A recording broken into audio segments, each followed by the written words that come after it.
Everybody, Mark Schaftlein with you, and this is the Schaftlein Report. It's Tuesday's edition, and I feel like I'm back home. We're broadcasting from our studio in Irvine, California, after a great 4-week tour of the state of Florida. Happy to have you with us today. And Drew Thomas Allen, welcome back to Schaftlein Report. Happy to have you, and I believe you're up in the great Napa Valley of Northern California. That's right, just down the street from Nancy Pelosi's vacation home. One of them. Talk about hostages, possibly up to 50 being released, women and children, in exchange for 150 Hamas prisoners, allegedly held in Israeli jails, women and children, and a ceasefire or a drone stoppage for a period of a couple days so the prisoners could get moved without risk. Drew, is the policy of the United States starting to shift as international public opinion and some of these radical leftists who have been demonstrating for Hamas and the far left-wing radicals in the Democratic Party, is Biden being pulled to the left despite all the public statements of support for Israel? Yeah, I mean, Joe Biden, whatever remains of his mental capacity right now, I do believe that Joe Biden, I can't believe I'm going to say something that's slightly positive about the guy. I think that he's actually more in line with that traditional Democrat view that is pro-Israel in the past, that even Chuck Schumer and people like this continue to speak about. But the reality is his administration is filled with Obama people. Antony Blinken, for example, I know this is hard for the American people to understand, but the Obama policy, which is the Biden policy, which is the Blinken policy, is that they are anti-Semites. These are people who truly don't like Israel, and they side with the radical terrorists. That's why they give Iran money. That's why they don't put any pressure on this. So what you're saying is, yes, the Blinken foreign policy here, which is actually shockingly devoted to ending Israel. Okay, you see, we look at this like, hey, they just had 1,200 Israelis slaughtered in a terrorist attack by Hamas. Israel has a right to defend itself, and they should go after Hamas. They should pursue Hamas, and they should put an end to Hamas to the best of their ability because they're the victims. You see, the Blinken side of things, the way this policy is shifting now, and we've heard it from the pro-Hamas protesters out there, it's that Israel is the occupier. Israel is not the victim. Israel is the oppressor. It's a lot like the race relation narrative here. And so this negotiation that's happening is not really the Netanyahu negotiation. This has the hand of Blinken and the Obama administration that is still in this administration running it. That's who's responsible for this. Israel needs to do what it needs to do to get these hostages back, but this is a raw deal. And honestly, no matter what happens here, there isn't going to be peace because of this. They just slaughtered 1,200 innocent Israelis. And of course, now, I mean, what is Israel supposed to do here? They're just going to hand over hostages and say, get 50 hostages back and say, okay, we're done. All's forgiven. Yeah, I don't see that happening. I mean, I think the resolve of Benjamin Netanyahu, his wartime cabinet, the Israeli people, I think they're firmly in the fight. And I don't believe that given the fact that Chuck Schumer, a Democrat who is the Senate Majority Leader, President Joe Biden, a Democrat, and I do agree with you. I think Biden, Schumer, and a lot of Democratic senators are on the side of Israel, and they really believe that we're doing the right thing in supporting Israel. I've seen nothing from John Kirby, the spokesman. I've seen nothing from the spokespeople from the State Department, Blinken excluded, who have done anything other than what I call toe the company line. And look, folks, we always tell you on the show, we cut through the propaganda. When the administration does something we believe is correct, we'll tell you that. Okay, we're not just Biden bashers for the sake of bashing Biden. But I do sense that politically, the Democrats are in an untenable situation right now. Because as you're well aware, that party is no longer the party. My father was a Democrat. He'd be considered a conservative right now by the way the current Democratic Party is. He'd be like the equivalent of like a Joe Manchin Democrat. Manchin is on the far right wing of the Democratic Party. The bulk of the energy on this party is that 20-25% of what I call hardcore radical leftists. They're the people protesting in college campuses. They're the people out on the streets supporting Hamas. And what they don't realize, the vast, overwhelming majority of the Democratic Party and the United States as a whole supports Israel. But like anything else, Drew, you don't see that group on national television or on podcast or streaming. You see these radicals, these college students, these professors, and they're trying to shift the public opinion. And even to the extent some of these networks and streamers are airing the Hamas position on casualty figures.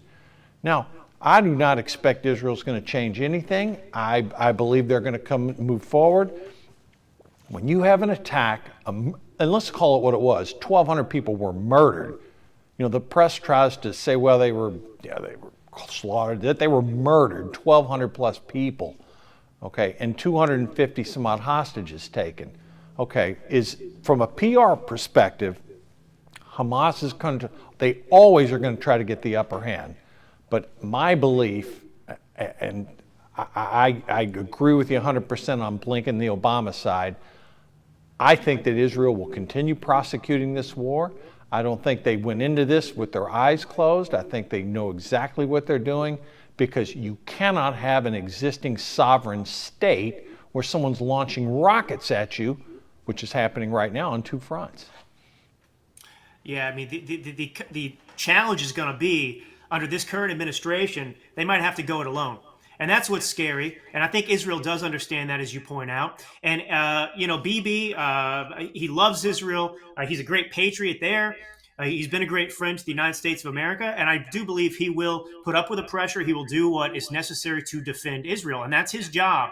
But it's really disgusting and disheartening to see an administration that we have currently in the United States basically severing a very, very important alliance and relationship that we have had, throughout Israel's history. And,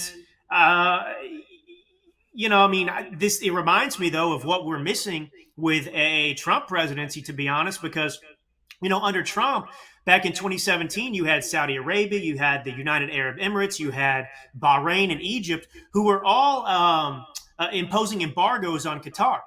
And Qatar back then was saying, oh, we don't support terrorism, and that's what the embargoes were over there. They denied it. We know that Qatar supports terrorism. We know that Qatar is housing the leadership of Hamas. We know that the leader of Hamas walks around freely in Qatar and calls it home, while he abandons the poverty-stricken, quote-unquote, Palestinians who were suffering under the Hamas leadership.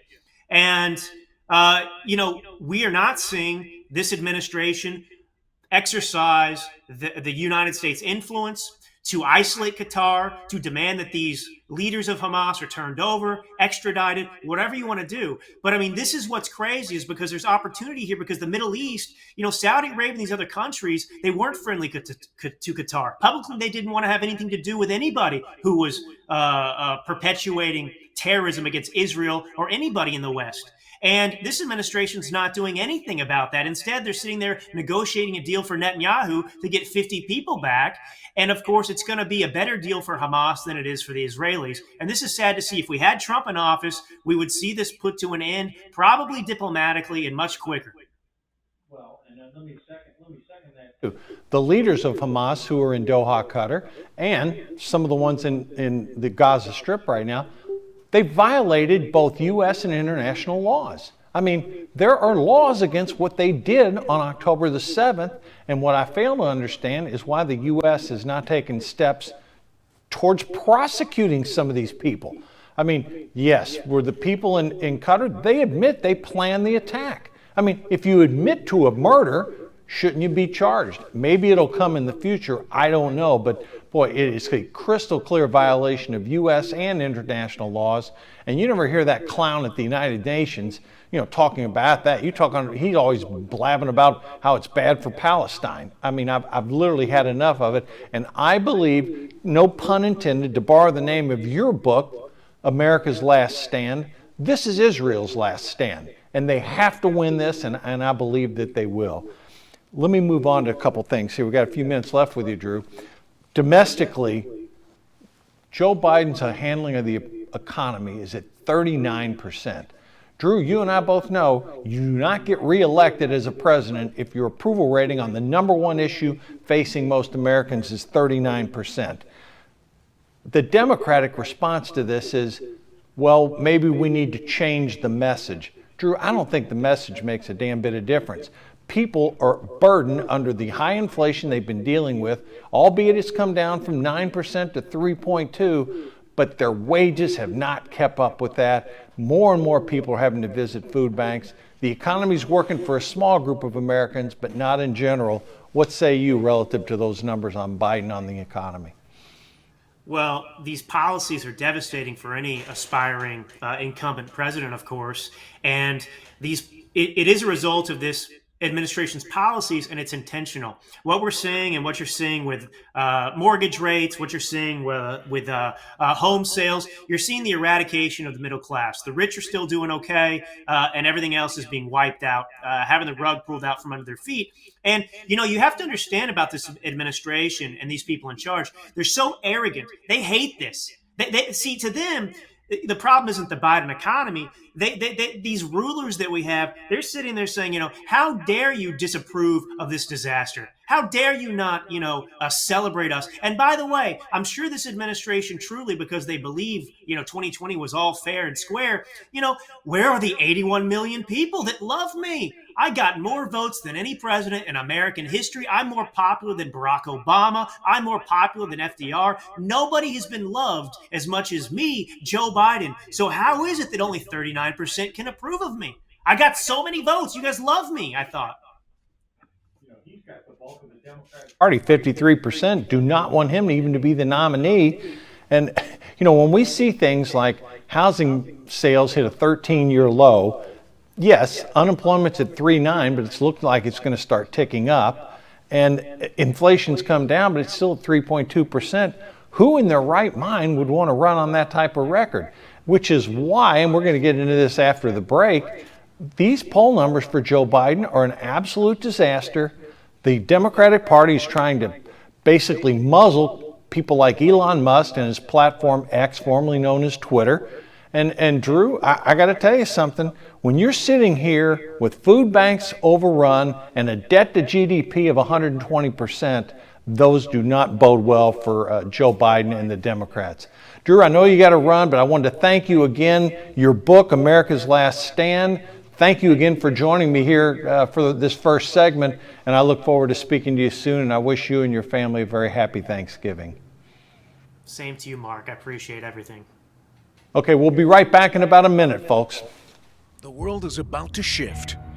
Banks are going cashless globally with the emergence of central bank digital currency, which will bring with it programmable money and the ability to turn on or off your purchasing power based on your digital social profile. It's like the equivalent of spyware in your bank account. You need to get out of the system with the world's safest and most private assets, silver and gold.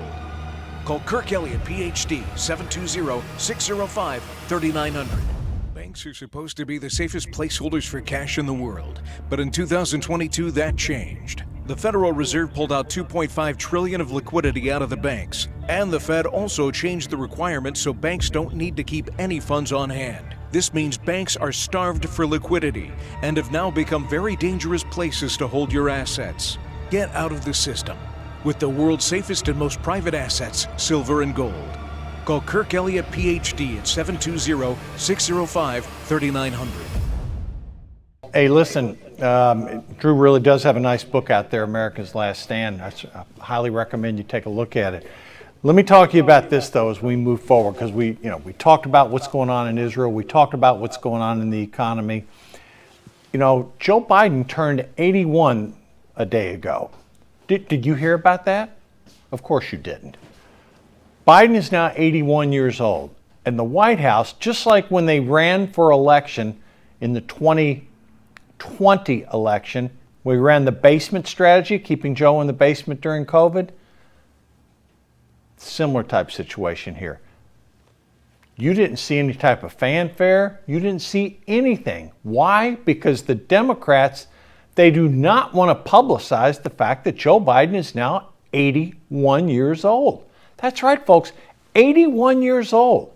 And look, we wish him the best of health, but just the facts of the matter are, he's slowed down a lot. We wish him the best, but my goodness, this man is the representative face of the United States, and it's an embarrassment. And that's why the Democratic Party is wanting to keep this guy away from news stories like this. You can't hide the fact he's 81 years old and he's only going to get older. Hell, we all do. But the Republicans, I'm going to tell you what they're going to do, and we're going to get into the politics of this in just a minute.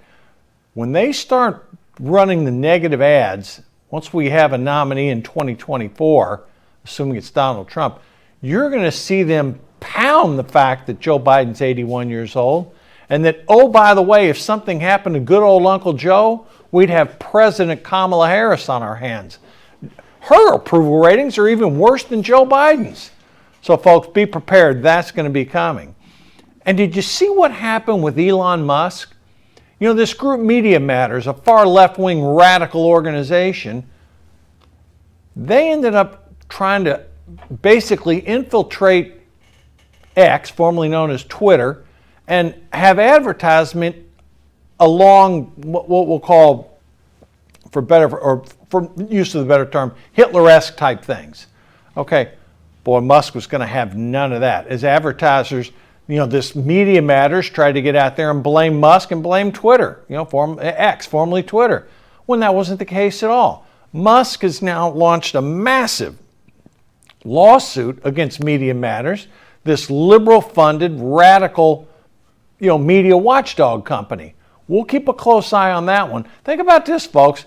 Before Musk owned Twitter, you know, they censored stories on Hunter Biden and Joe Biden prior to the 2020 election. And I think this is all part of a plan to try to silence Musk and X heading into 2024. The liberal Democrats and the media do not want to hear conservative voices, a la our platform here at AMP, you know, Schaftlein Report and other fine shows that you've seen. So we're going to be out there. We're going to be talking about what's going on, just like we did last Thursday when General Flynn was a guest on the show. We're going to be going around the country and we're going to be telling you, you know, what's happening so you can get a true perspective and you don't have to listen to it through the filtered lens of the left-wing media in this country. You know who I'm talking about: ABC, CBS, NBC, MSNBC, CNN, and some of these other left-wing sites. So, you know, we're going to keep an eye on it for you folks, but that's why these liberal groups, they go after everybody. I mean, they don't care. As long as you're a conservative, they're coming after you. So, you know, we're going to try to be that voice for you. Now, let's get into this. Let's figure out, you know, where we are right now, okay, on the political side of this. And bear in mind, at least the U.S. government did one thing finally right in this Israeli conflict. Well, not finally. They've done a lot of things right. But, you know, our forces have been attacked relentlessly.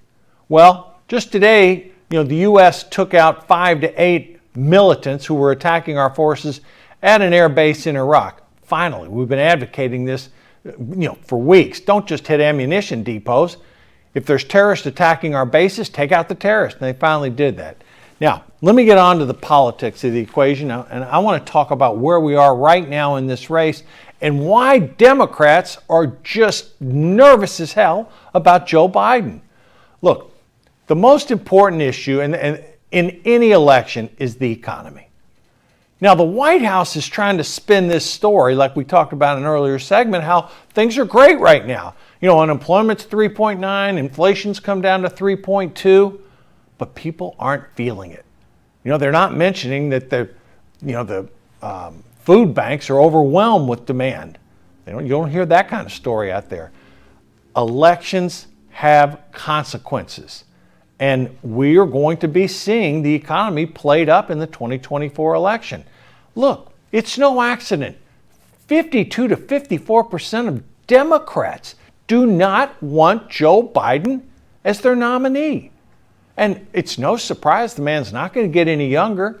and the embarrassments that we see on the international stage constantly. But let's shift over to the Republican side of the equation. Despite some gains, and there have been some, first it was Ron DeSantis up. Now it's Nikki Haley moving up. Chris Christie seems to be flatline. He's around 5-6%. But Christie's focusing all his efforts in New Hampshire, as rightfully he should. Nikki Haley and Ron DeSantis are playing in Iowa. So through all of that, though, and again, these poll numbers are so close, there's not a lot of difference between where Nikki Haley is and where Governor DeSantis is. And I'm not meaning to leave out Vivek Ramaswamy either. He's hovering in there somewhere north of 5, but less than 10. So again, you have effectively 4 candidates left. That will whittle itself down a little bit after Iowa and New Hampshire.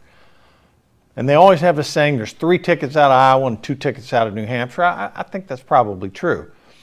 But where is the race right now? Trump is still, as we mentioned to you on Thursday's show, he's still up minimally by 30 points.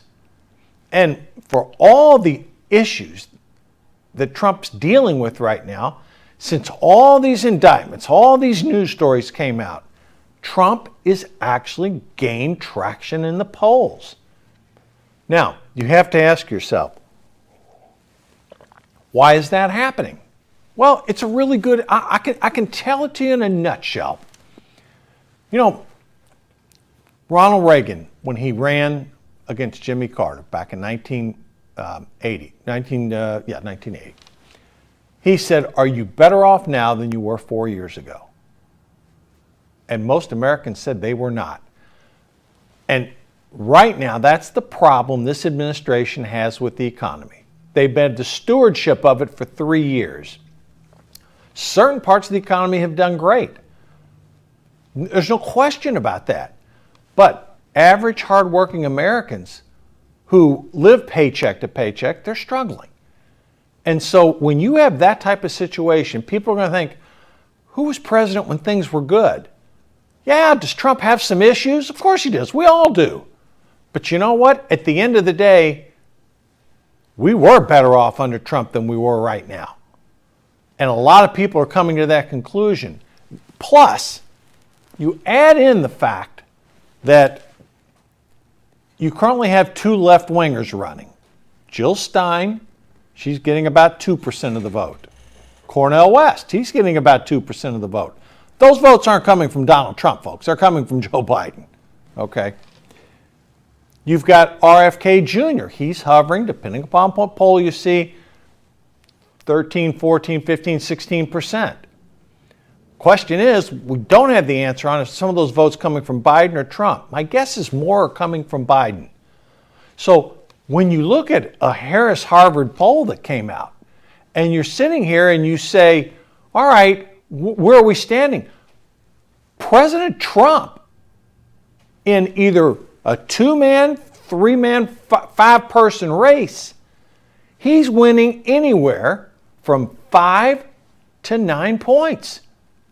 Folks, those numbers are outside the margin of error. And you know how you can always tell a Democrat's lying besides every time they move their mouth? When they say, well, we don't pay attention to polls. Believe me, folks, these people live and die by polls. So now the chattering is starting to happen. My God, Biden's losing to Trump. What are they going to do? Well, they're going to try to change their messaging on the economy. I get that.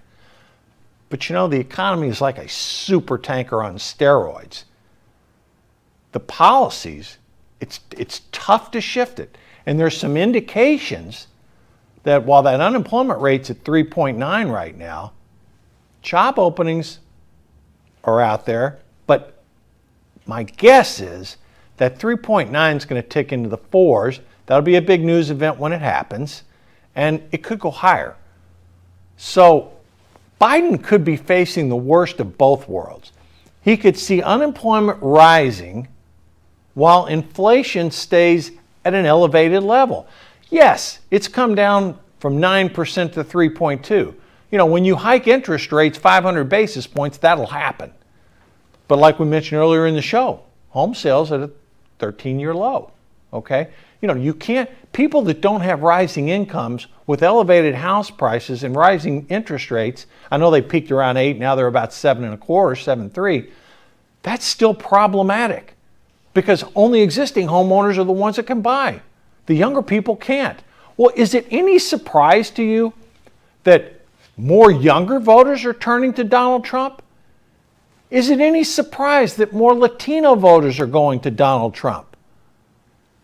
Is it a shock to you that Donald Trump is now gathering about 1 in 5 African American votes? None of this is a surprise to me. I mean, you know, Democrats, they live, eat, and breathe identity politics. You know it and I know it. We see it all the time.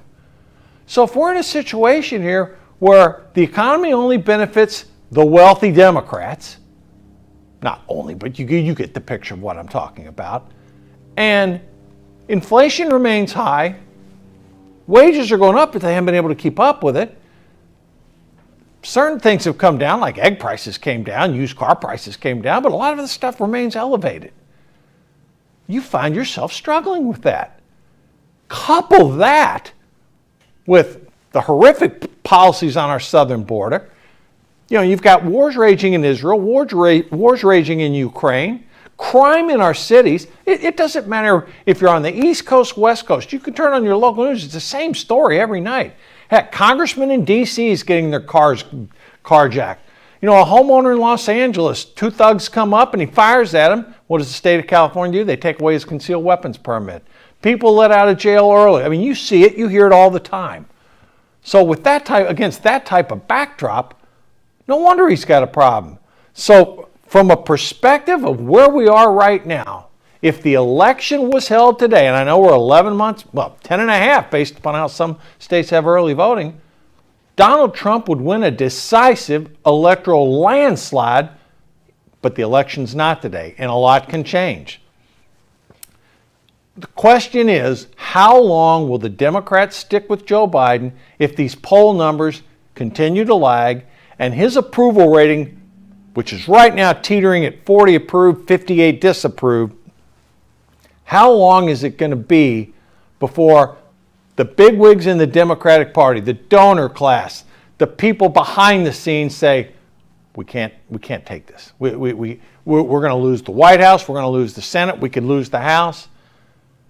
And they are literally, folks, fearful of Donald Trump returning to the White House. So that's sort of the state of play on where we are right now. You know, we'll continue to give you updates on this, whether we're here in California in studio or back in Florida, but you're going to get updates on it, and we're going to tell you exactly how the race really stands, not how some left-wing political commentator wants it. Hey, we'll be back on Thursday, Thanksgiving Day. Thank you for viewing. Stay safe. See you on Thursday.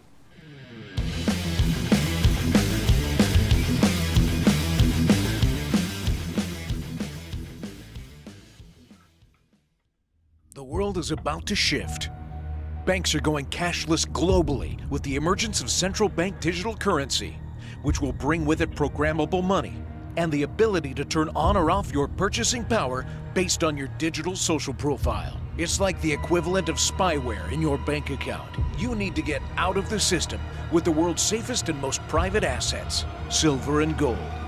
Call Kirk Elliott, PhD, 720-605-3900.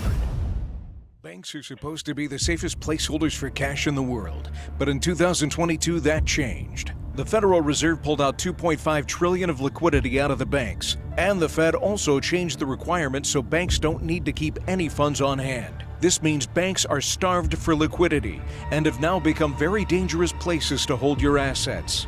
Get out of the system with the world's safest and most private assets, silver and gold. Call Kirk Elliott, PhD at 720-605-3900.